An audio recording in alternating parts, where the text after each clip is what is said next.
সেনাবাহিনীর এখন যে সর্দার রয়েছে, যাকে আমি জঙ্গি সর্দার বলি, জামাতে ইসলামের সাথী ছিল বলেই জানা যায়। আপনি জানেন, আমি জানি না আপনি জানেন কিনা যে সাথী কি।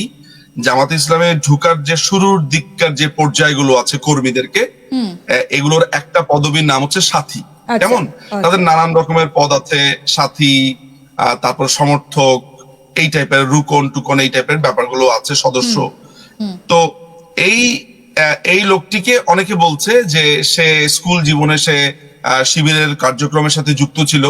তার বাবা কিন্তু ৭১-এর মুক্তিযুদ্ধের একজন রাজাকার বলে সেনাবাহিনীর অফিসাররাই আপনার অডিও বার্তাতেই পাওয়া যায়। সেটা আমি শুনেছি যে তার বাবা শান্তি কমিটি, অর্থাৎ সেই সময় পাকিস্তানের পক্ষে প্রচারণা করবার জন্য একটা রাজাকার বাহিনী ছিল, আর অনেকগুলো বাহিনীর মধ্যে একটা শান্তি কমিটি নামে একটা কমিটি ছিল।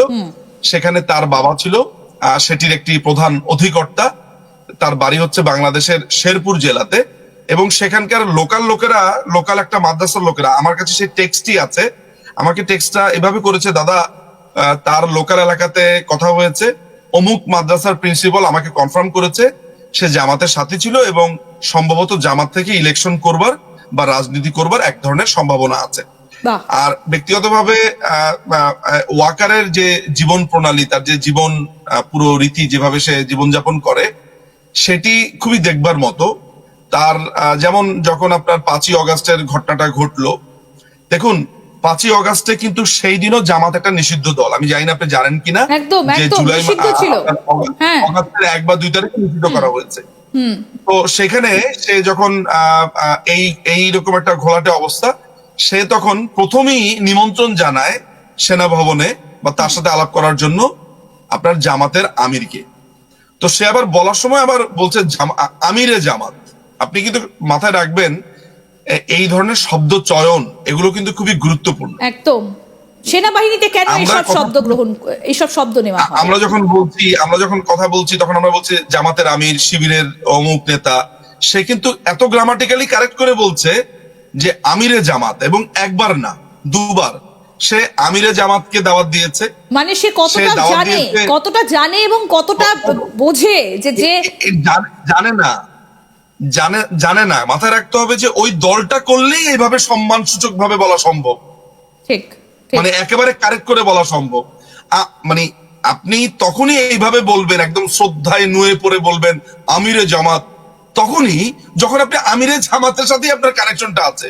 এরপরে সে কাকে দাওয়াত দিল সেটা হচ্ছে যে মামুনুল হক, যাকে বাংলাদেশের সবাই জানে প্রধান হিসেবে। কিন্তু প্রশ্নটা হচ্ছে এভাবে আর কতদিন? সার্বভৌমত্ব তো বিকিয়ে দিচ্ছে পুরোপুরি, পাকিস্তানকে সব দিয়ে দিয়েছে, সেনাবাহিনীতে জঙ্গি ঢোকাচ্ছে, মানে এরপর তো তালিবানের মতো অবস্থা হবে। ঢাকার রাস্তাতে পাকিস্তানি সেনাবাহিনী আপনার সোয়াট টিমের ছদ্মবেশে তারা বাংলাদেশের রাস্তা পায়চারি করছে।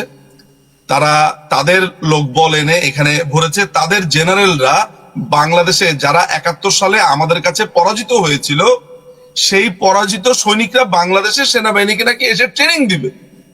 এর থেকে লজ্জার, এর থেকে ভয়ঙ্কর আর কি হতে পারে? আচ্ছা, একটা সার্বভৌম রাষ্ট্রে পাকিস্তানি সেনাবাহিনী বাংলাদেশের লোকালি এসে আপনার কাজ করবে বা মানুষজনদেরকে মারধর করবে, এইটা বাংলাদেশের মানুষ বা সাধারণ মানুষ মেনে নিচ্ছে কিভাবে আমি জানি না, বা এটা কিভাবে বা বাংলাদেশের কোন আইনের বলেও সম্ভব আমি এটা জানি না। আমাদের গত প্রোগ্রামে এখানে এগুলো নিয়ে আলোচনা হয়েছিল, আপনি বোধ করি সেটা জানেন।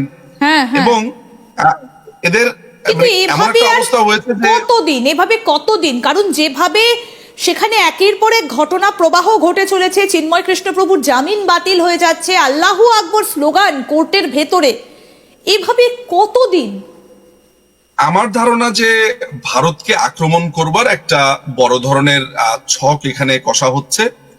ভারতের সীমান্ত অঞ্চলগুলোতে অস্ত্র মজুদ করছে বলে, কারণ আপনারা জানেন যে এরই মধ্যে প্রচুর এক্সপ্লোসিভ এসেছে জাহাজে করে।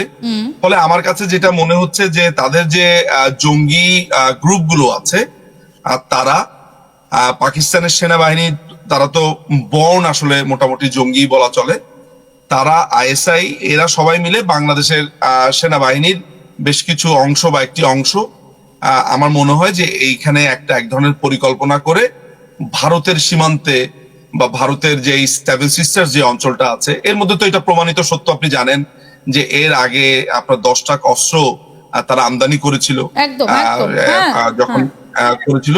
এবারও এই ধরনের কোন একটা পরিকল্পনা হচ্ছে, সম্ভবত এটা এন্ড হবে ভারতে কোনো ধরনের মরণঘাতী হামলা করে মানুষকে খুন করলেই সম্ভবত তাদের এই মিশন সফল হবে বলে আমার মনে হয়। এটাই হচ্ছে তাদের প্ল্যান আর কি। একদমই। এবং এর মধ্যে দিয়ে বাংলাদেশে কবে শান্তি ফিরবে সেটাও কিন্তু অপেক্ষায় আমরা, যে বাংলাদেশে অন্তত এবার শান্তি ফিরুক।